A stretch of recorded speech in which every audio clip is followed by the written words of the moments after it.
Salut à tous, c'est Eddie. Alors aujourd'hui, on se retrouve pour la formation au N1, donc un nouveau chapitre. Alors aujourd'hui, nous allons traiter principalement de plusieurs outils qui sont ici. Donc, on va dire l'outil pinceau qui est là avec les ajustements locaux. On va traiter aussi de l'outil gomme et également de l'outil texte. Je reviendrai un petit peu par ailleurs sur un prochain module de l'outil portrait qui est ici, d'accord, avec cet onglet-là. Et on en reviendra la semaine prochaine pour un autre épisode avec ces deux pinceaux qui sont ici, puisque nous allons traiter aussi des masques dans ON1 la prochaine fois.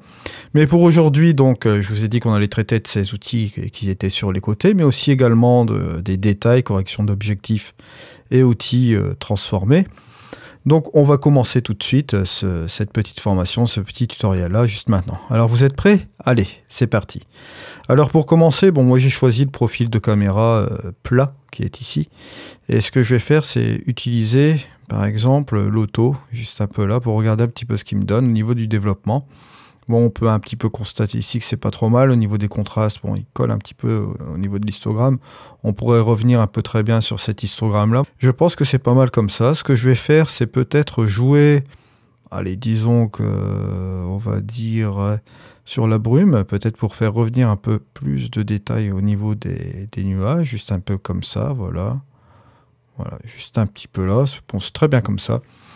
Au niveau des détails, alors ici, par exemple, si on prend un agrandissement peut-être à 100%, bon, voilà, on va faire cela comme ceci, on voit un petit peu comment ça se passe comme ça. Vous avez cette zone d'affichage ici, où vous avez aussi des presets qui sont là, low, high, voilà, low et high.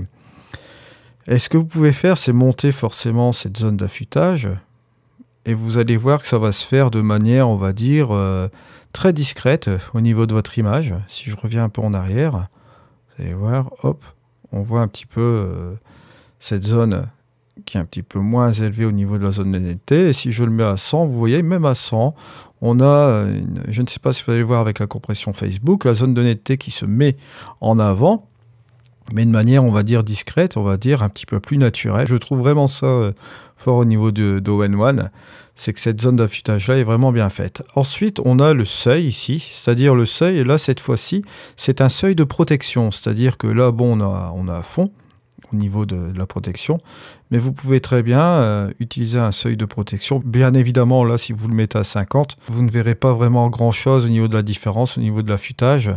Si je joue en arrière et je remonte, on ne voit pas grand-chose comme différence, hein. Il faut repartir directement en arrière, ou bien peut-être partir au niveau de 10, un truc comme ça, pour jouer un petit peu sur cette différence-là. Voilà. Ça, c'est la première constatation, donc avec l'affûtage. Là, en l'occurrence ici, cela fonctionne très bien. On va le laisser comme ceci. Vous pouvez jouer avec la luminance et couleurs, ces deux procédés-là, si vous avez éventuellement du bruit dans l'image. Au niveau de la correction d'objectif, ça, c'est très simple, hein. Vous avez différentes possibilités de le faire en mode manuel ou éventuellement de le faire aussi, bien évidemment, en auto ici. Donc, voilà, vous avez la possibilité, bon, forcément, là, faites pas attention au niveau de la traduction, ils ont traduit le make par faire, mais bon, c'est pas vraiment la traduction exacte, comme vous le savez. Ici, vous avez l'objectif, hein, ils ont traduit ça par lentille, bon. Au niveau de la traduction française, je ne reviendrai pas là-dessus, il est évident qu'il y a quelques erreurs au niveau de la traduction, mais c'est la première version, on va dire, vraiment totalement en français. On en revient donc là-dessus, donc les profils de l'objectif, vous avez la possibilité de sélectionner votre marque et sélectionner aussi également le type d'objectif ici. Alors, ensuite, on en revient sur l'outil transformé. L'outil transformé que vous pouvez activer juste ici, hein, voilà, vous avez le petit bleu là qui est ici. Vous pouvez enlever et remettre. C'est très simple. Bon, là, on va revenir un peu en arrière. Donc là, ici, on peut jouer sur les verticales. Voilà, verticales haut et bas. On peut jouer bien évidemment sur les horizontales, juste un peu comme ça. On peut jouer sur une mise à l'échelle aussi comme ceci. Le ratio d'aspect forcément est tiré dans les deux sens, hein, bien sûr. Après, on peut bien entendu jouer sur la position de l'image. Voilà. Bon, là, on va revenir en l'occurrence à 0. Vous avez ici 3 petits outils qui sont pas mal. Vous avez, bon, bouge-toi, bon, ça... Hein, c'est bouger au niveau de l'image. Vous pouvez bouger directement, vous voyez, à partir de cela. Hein. Hop. Et là, vous voyez tous ces curseurs qui bougent ici. On va revenir à l'arrière à ce niveau-là. Hop. On peut jouer avec le niveau pour remettre l'image à niveau juste ici. Vous avez un outil également niveau qui est ici. Bon, ça, vous connaissez, hein, outil niveau. Peut-être juste un petit peu comme ça. Bon, là, j'ai fait un petit peu au pifomètre. On va revenir là, ici, puisque j'avais pris ça au trépied. Et vous avez aussi ici quelque chose de particulier. C'est l'outil clé de voûte, où vous pouvez déterminer un petit peu une perspective que vous allez déterminer par rapport à quelque chose. Bon, allez, vite fait, je fais un truc comme ça, je vais faire ça comme ça.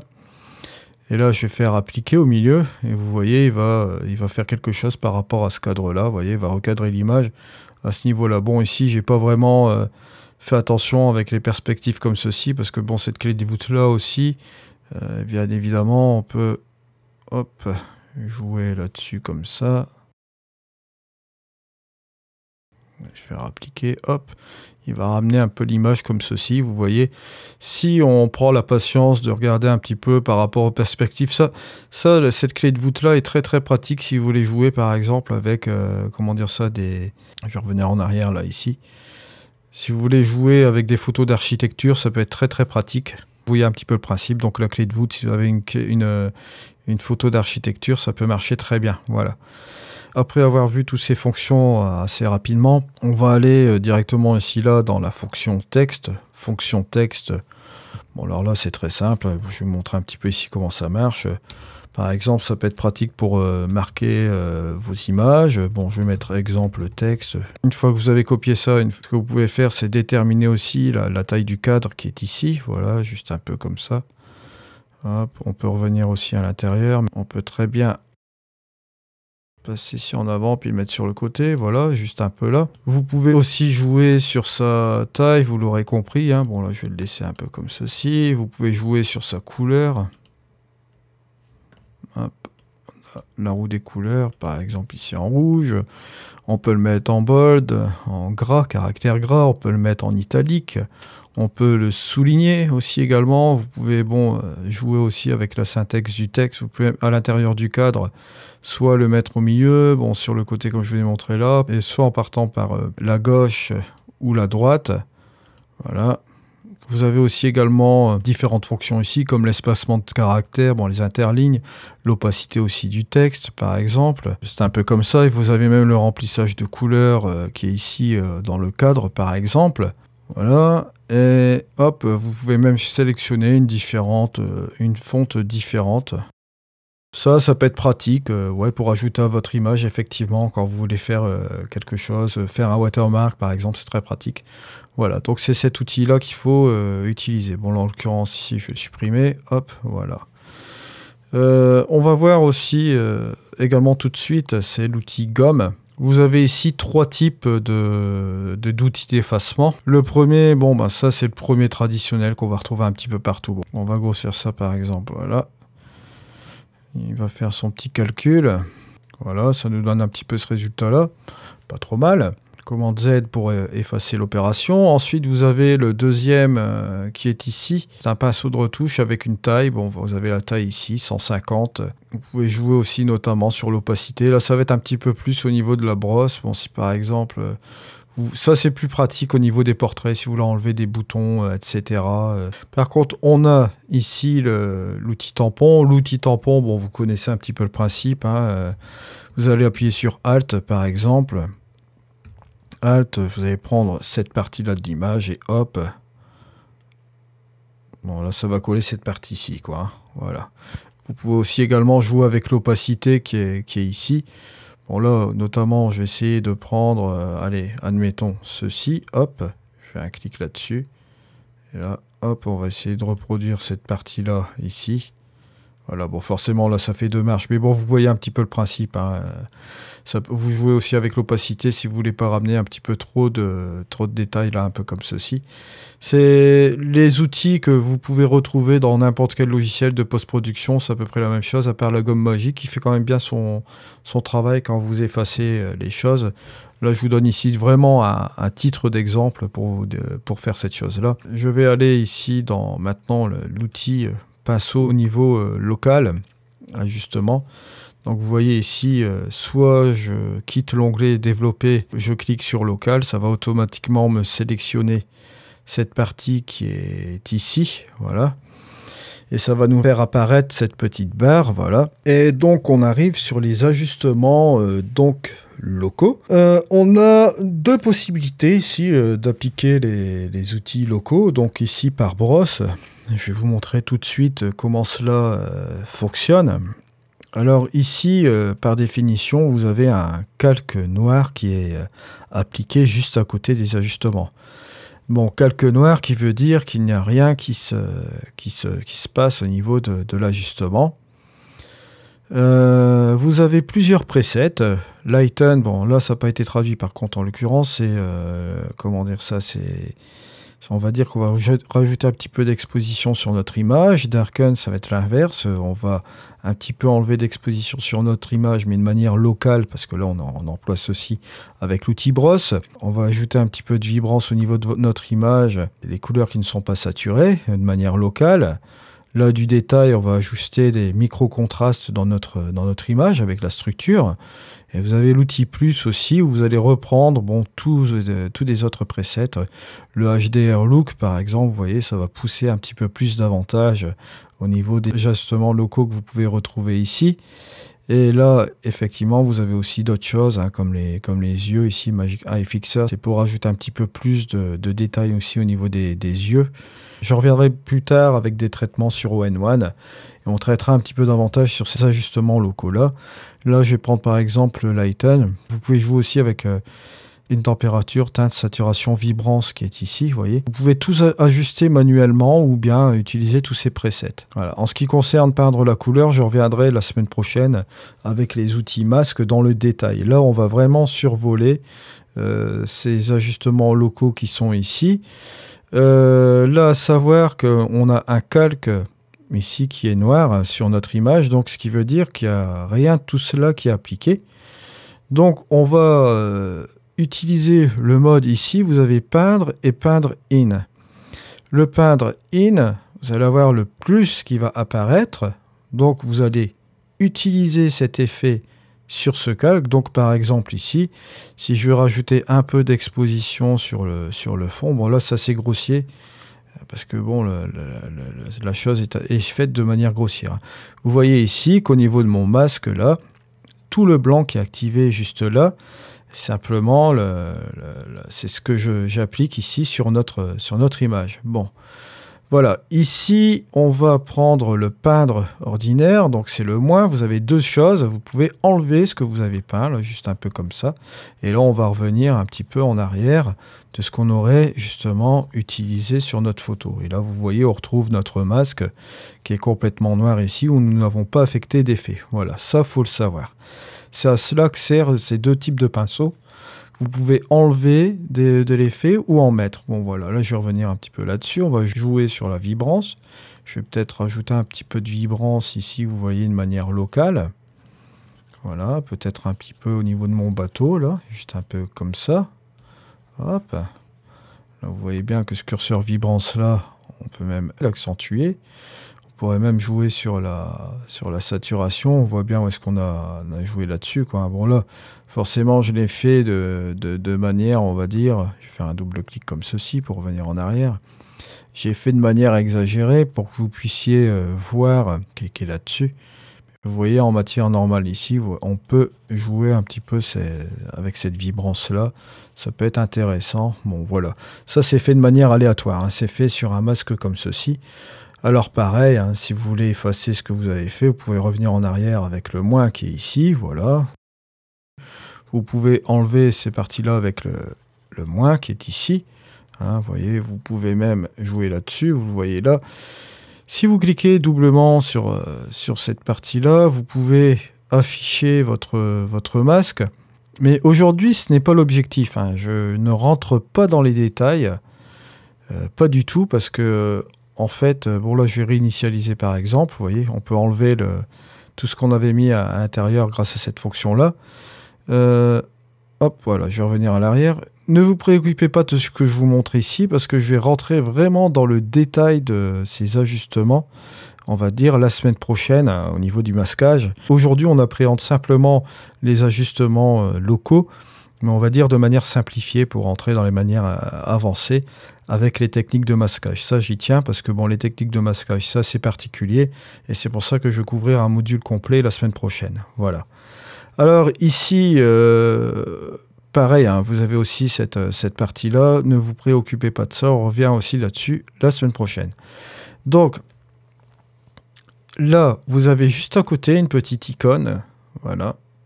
Et juste à côté, vous avez aussi des réglages. Vous voyez, comme par exemple la vignette. Voilà. Vous allez faire une petite vignette qui est ici. On peut même la balancer, vous voyez, comme ceci, hein, la vignette. Voilà. Juste un petit peu là. La réduire, pourquoi pas. Prendre même, voilà, juste comme ceci. Et cette vignette-là, bon, par exemple, si je fais une exposition, voilà, comme ceci, on peut faire des ajustements un petit peu plus poussés. Bon, par exemple, au niveau de l'intensité, vous voyez, on peut jouer un peu là-dessus. Mais ce n'est pas l'objectif aujourd'hui, comme je vous dis. Je vous le montre simplement vite fait aujourd'hui comme ça. On va revenir dans le détail la semaine prochaine en ce qui concerne cela. Là, c'est simplement pour vous montrer un peu tout ce que vous avez un petit peu comme forme. Ici, au niveau de vos pré-réglages, vous avez par exemple la vignette forte. Si vous voulez rajouter encore un autre effet par-dessus la vignette là, vous pouvez le faire aussi. Vous voyez, juste un petit peu comme ça. Ça ouvre pas mal de possibilités aussi, cela. C'est vraiment pas mal du tout. On en reviendrait vraiment en détail, donc comme je vous dis la semaine prochaine au niveau des masques. Bon, ça, je l'efface par exemple. Je vais réinitialiser, voilà, je reviens là-dessus. Donc, je reviens sur la vignette forte. Là, on va par exemple... On va utiliser une vignette forte aussi comme ceci. Bon, ce sera un petit peu plus accentué. Voilà, bon là, je réinitialise encore à nouveau. On va avoir le top linéaire. Le top linéaire, ça va être quoi? Vous allez avoir le bas qui va être assombri à ce niveau-là. Voilà. Ou bien l'inverse. Vous pouvez jouer aussi sur le lighten. Vous avez aussi la vibrance, rajouter plus de vibrance, du détail. Tout est possible en fait. En fait, ça vous permet d'affecter la partie basse de l'image. Bien entendu, vous pouvez toujours le régler encore davantage. Vous voyez ici qu'on voit directement la partie qu'on affecte. Voilà, juste un peu comme ça. Alors ce que je vais faire, c'est réinitialiser pour avoir le calque vierge comme ceci. Et on va partir sur le fond linéaire. Et le fond linéaire, ça va être quoi? Ça va être l'inverse, tout simplement. Bon, je vais donner le centre qui va être ici. Le fond linéaire, ça va être la partie haute, en fait, de l'image, tout simplement. Vous pouvez le régler, vous pouvez même ajuster un petit peu comme vous le voulez, hein. Voilà, vous voyez que ça, c'est pas mal. C'est vrai qu'à ce niveau-là, on a vraiment un truc qui est pas trop mal, là. Avec une phase transition. Bon, je reviendrai davantage, comme je vous dis, sur les masques la semaine prochaine. Ici, vous avez du linéaire gauche. On va cliquer. Et vous voyez, c'est cette partie qui va être assombrie. À l'inverse, si je vais jouer sur un linéaire droit, hop, on va jouer sur l'inverse. Vous voyez? Bon, là, je vais réinitialiser. Ici, on en reviendra un petit peu plus dans le détail avec ces options qui sont ici. On va gérer un petit peu plus les options de masquage, donc là, comme je vous dis, la semaine prochaine. Je voulais traiter aujourd'hui un petit peu de tout ça sur ON1, un petit peu les fonctions basiques d'ON1. On a des outils ici qui sont assez complets. Je vous rappelle que cette formation que je suis en train de faire de ON1, c'est une formation pas à pas. où j'essaye d'aller au maximum dans les détails, de la manière la plus simple, on va dire. On va essayer de monter d'un niveau la semaine prochaine avec les masques. C'est une partie qui est très très importante dans ON1, comme dans n'importe quel logiciel de post-production. Et c'est pour ça qu'on va prendre un petit peu plus de temps avec les masques. Vous verrez que c'est très intéressant. On parlera également de toutes ces parties-là, les duplications de calques, etc. Donc ce sera vraiment les calques, les masques, etc. On va traiter aussi également des effets. Ce sera un autre jour parce que bon, les effets aussi d'ON1, vous avez 31 effets, 31 filtres qui sont ici dans ON1 qui sont vraiment pas trop mal. Là, ce sera vraiment l'objet d'un tutoriel aussi à part. Donc voilà, restez connectés sur cette chaîne. Si vous voulez faire un essai gratuit d'ON1, vous avez mon lien affilié qui est juste en dessous et vous avez directement accès à cette page ON1 où vous pouvez télécharger la version d'essai. Comme ça vous permet de vous faire un petit avis sur le logiciel et d'essayer un petit peu les différentes fonctionnalités. Vous avez la possibilité de l'acheter aussi également via mon lien affilié avec le coupon code Edikinol. Ça vous permet d'avoir une réduction de 15% au niveau de votre prix final. Tous ces liens affiliés me permettent d'avoir une petite commission sans affecter votre prix final. Bien au contraire, vous avez aussi également des réductions supplémentaires et de faire survivre cette petite chaîne aussi également qui est la post-production créative. N'hésitez pas à aller voir ma chaîne, je traite de différents programmes de post-production. Je vous remercie aussi également pour les likes, je vous remercie pour les commentaires, pour vos inscriptions à la chaîne, ça me fait vraiment plaisir. J'ai aussi également ouvert un groupe Facebook il y a peu de temps sur la post-production créative.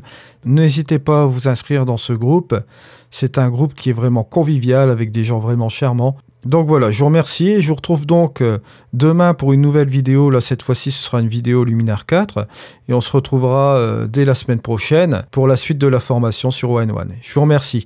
Donc, je vous dis à demain. Allez, au revoir.